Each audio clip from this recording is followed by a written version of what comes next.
Olá pessoal, hoje vivemos no mundo uma pandemia, em função disso as aulas estão paralisadas, então para que a gente possa continuar estudando, eu improvisei um pouco aqui na minha casa com a TV e um slide para que vocês possam estudar. Então eu vou falar sobre dízimas periódicas. Lembrando que nós temos as dízimas não periódicas e as dízimas periódicas. Dízimas não periódicas são aquelas que na parte decimal infinita não possui um período, ou seja, não tem um número que se repita infinitamente. Vamos relembrar então o que são dízimas periódicas? Dízimas são ditas periódicas quando o número escrito no sistema decimal apresenta uma série infinita de algarismos na parte decimal desse número. Essa parte que se repete é chamada de período. E para a gente representar as dízimas periódicas, nós utilizamos as reticências após a parte que se repete e usamos também um traço sobre o período para indicar que aquele valor, que são aqueles valores que se repetem. Observe aqui comigo alguns exemplos. 0,1111. Repare que nós temos o 1 se repetindo infinitamente. Então, nós temos uma dízima periódica onde o período é o 1. Olha agora o exemplo 2. 3 inteiros, aí vírgula, 5, 5, 5. Aí eu coloquei um traço sobre o 5. Eu estou indicando que o 5 se repete infinitamente. Eu substituí o traço pelas reticências. Você pode representar dessas duas formas a dízima periódica. O exemplo 3. 12,4999. Então eu tenho uma dízima periódica onde o 9 se repete. Ah, Nelson, e esse 4 aqui? Daqui a pouquinho a gente fala um pouquinho com mais de calma sobre ele, mas ele não me atrapalha. Continua sendo uma dízima periódica onde o período é o 9. O 4 não faz parte do período. No exemplo 4, nós temos o 7,614. Esse traço indica que eu tenho 4, 4, 4, 4, se repetindo infinitamente. E como você pode observar no exemplo 5, 8,23, 23, 23. Eu estou ressaltando a fala com 23, 23 para te mostrar que eu tenho o 2 e o 3 se repetindo de forma infinita. Então, o 2 e o 3, o 23, seria o nosso período. E aqui, o exemplo 6, 17,056. Repara que o traço está sobre o 5 e o 6. Então, eu estou indicando que eu teria 5, 6, 5, 6, 5, 6. Ou seja, o nosso período é o 56.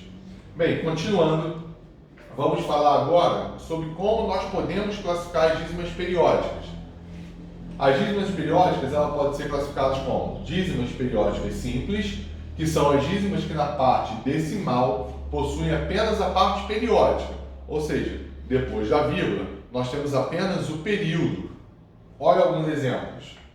O 0,111 seria uma dízima periódica simples. O 31,555 também seria uma dízima periódica simples, assim como o 8,232323. Aí você pode perguntar, ué, Nelson, mas eu tenho dois números aí se repetindo. Tudo bem, mas na parte decimal eu tenho apenas o período, que é o 23, 23, 23, e aí ela é classificada como simples. Já a dízima periódica composta são as dízimas que, na parte decimal, possuem a parte não periódica e a parte periódica. Olha os exemplos. 12,4999. O 4 não faz parte do período, já o 9 é um período. Então eu tenho tanto uma parte que não se repete, quanto uma parte que se repete. Então ela é classificada como dízima periódica composta. Assim como no exemplo 2, onde eu tenho 7,61 e o 4 se repetindo, então 6 e 1 não são periódicos, então eu tenho uma parte não periódica nessa dízima, logo ela é uma dízima periódica composta. E no exemplo 5, como você pode observar, nós também temos uma dízima periódica composta, com 17 inteiros, o 0 e o 56 se repetindo infinitamente. Bem, dando continuidade, agora o que a gente vai fazer?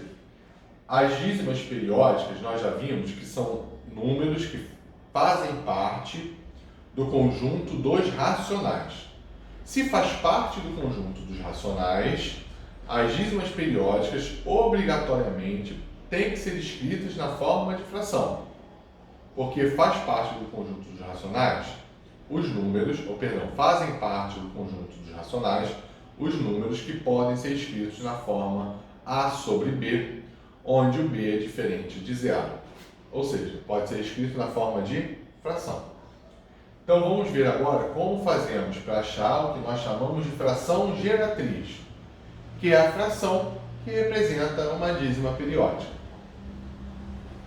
Como é que a gente faz para encontrar essa fração geratriz? Então eu vou te mostrar o passo a passo. Primeiro passo, fazemos o seguinte: igualamos a dízima periódica a uma incógnita. Aí você vai escolher a letrinha que você quiser.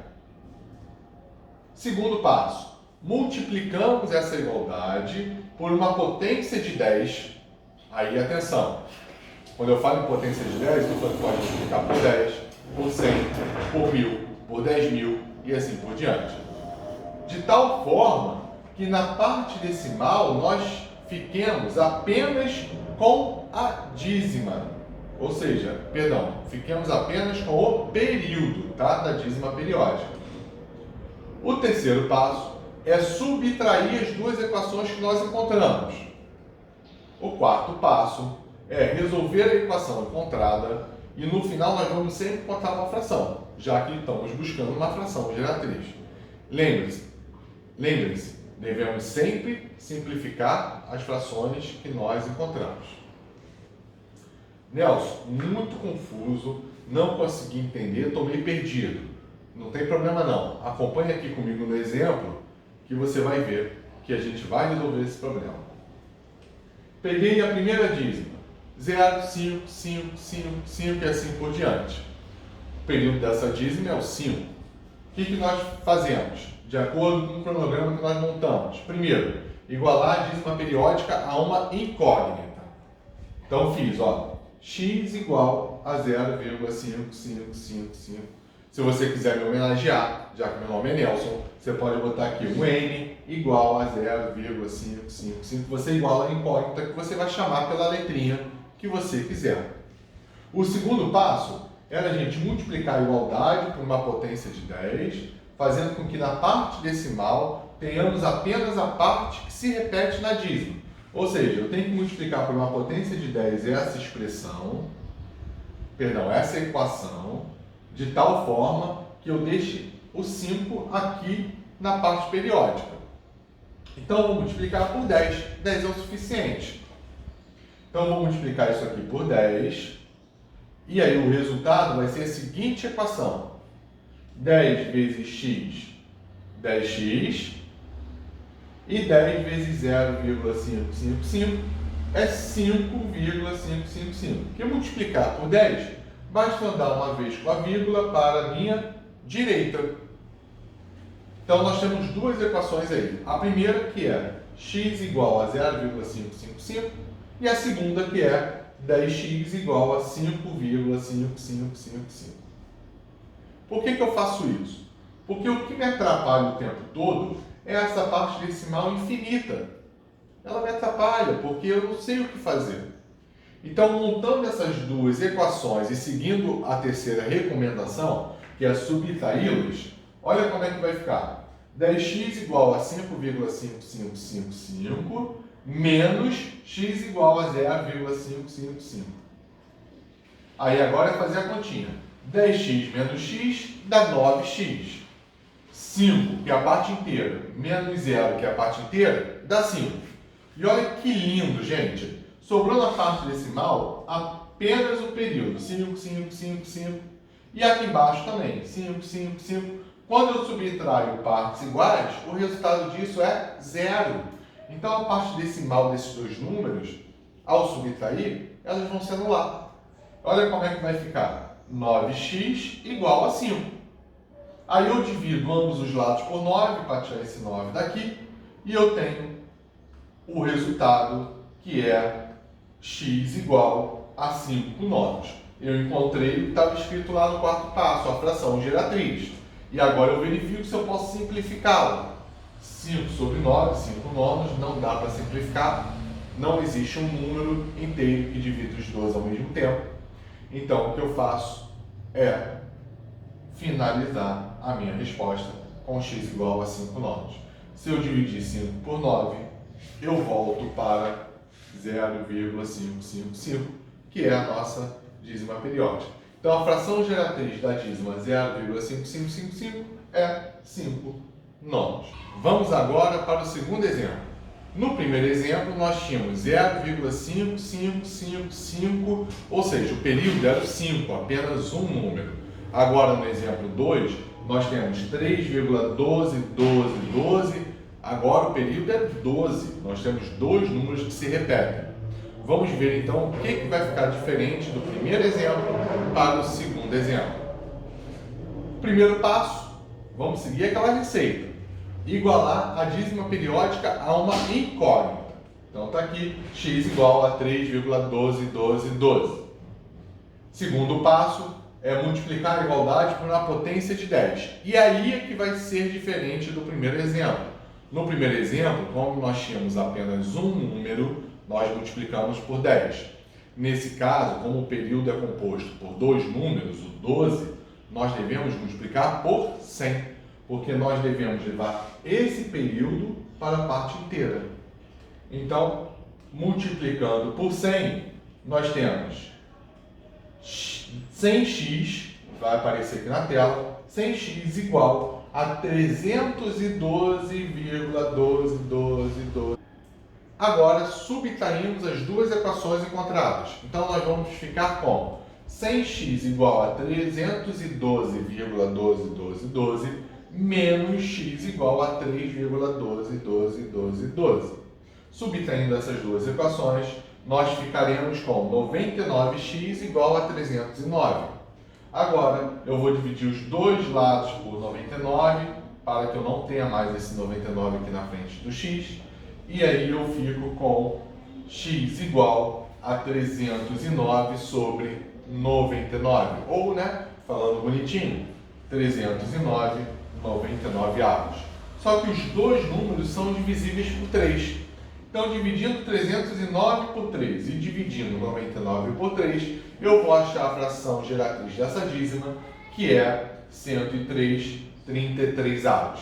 Se eu dividir 103 por 33, eu volto para 3,121212. Vamos agora para o terceiro exemplo. 1,2888. Será que temos alguma diferença entre esse exemplo e os outros dois anteriores? Temos sim.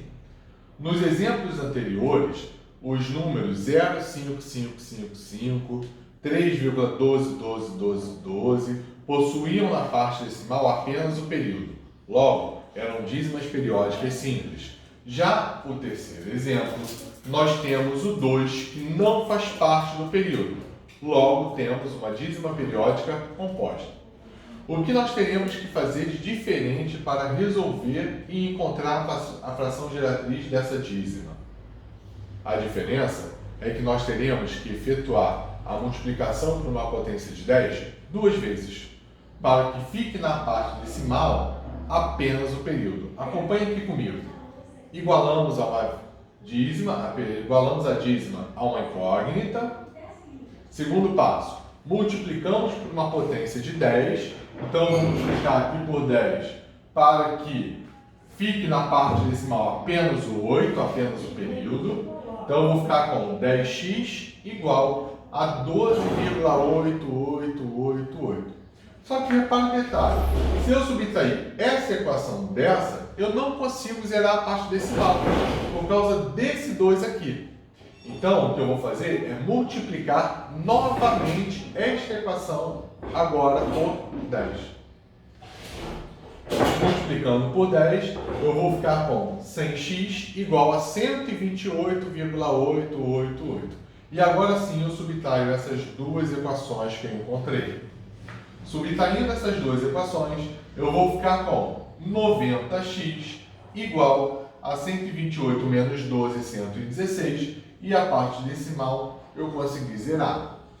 E o último passo é dividir os dois lados por 90 para que eu possa encontrar a fração geratriz e, ao final, verificar se eu posso simplificá-la. 116 e 90 eu posso dividir por 2. Então, eu tenho que a minha fração geratriz da dízima 1,2888 é 58,45. Ou seja, se eu dividir 58 por 45, eu vou encontrar 1,28888. Espero que vocês tenham entendido. Se tiver qualquer dúvida, pode perguntar nas redes sociais que eu vou procurar ajudá-los. Estão aqui alguns exercícios. Ache a fração geratriz de cada uma dessas dívidas e não esqueçam, qualquer dúvida é só me procurar através de uma rede social, já que infelizmente não podemos estar juntos. Um abraço e até a próxima.